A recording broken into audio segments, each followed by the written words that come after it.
Have you ever seen a grown man naked?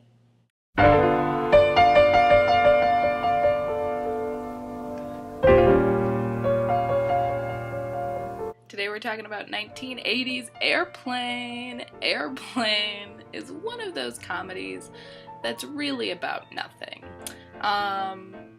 Ted is this guy who was traumatized in a war and he's trying to win back his wartime girlfriend, and he's afraid of flying, and so he's on this airplane and his girlfriend doesn't take him back, whatever. And then the other half of the time in this movie, a bunch of the passengers got sick from eating the chicken for dinner, I think, or something like that, including the pilot. Leslie Nielsen, who is a doctor, is trying to cure them. And then the pilot is sick, and so he can't land the airplane, so Ted has to, and he calls his old wartime enemy.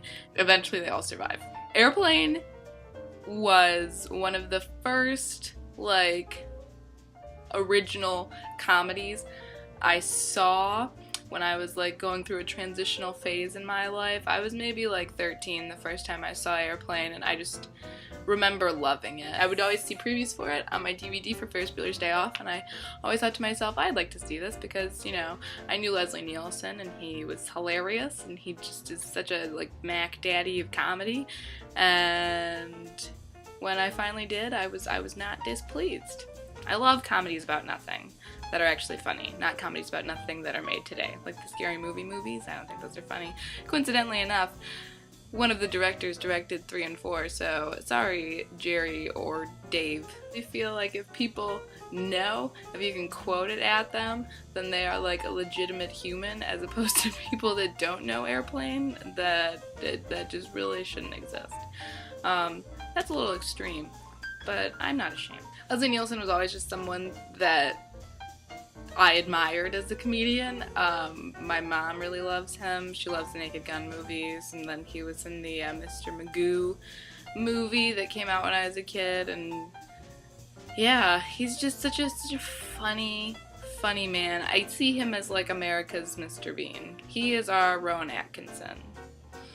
Think about it. Just what's so great about him is how straight-faced he is, because he used to be a serious actor and then he just kind of got into comedy the older he became, and I really just love actors like that. I feel not that Jack Nicholson does comedies, but I feel like he's the best example that I can compare Leslie Nielsen to, because Jack Nicholson was a very serious actor, and I think he really got a little more into comedic film the older he became. I mean, obviously he still does dramas, but I think he appreciates comedy, as in the same way that Leslie Nielsen did.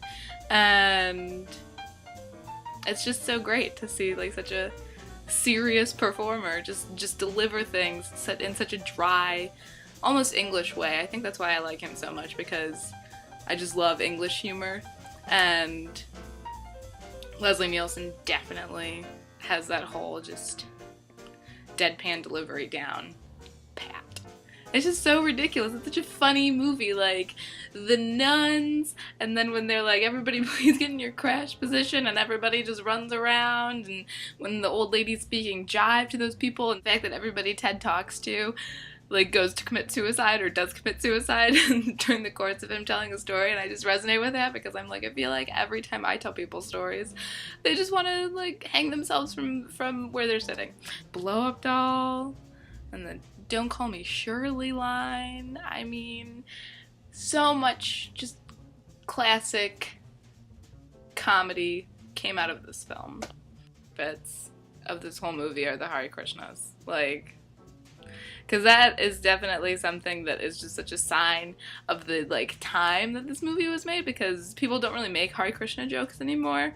And I don't think, I haven't been in airports very often, but I never really see Hare Krishnas in the same way that they were just so visibly a presence in the 80s and even the 90s, probably, in the 70s, whatever.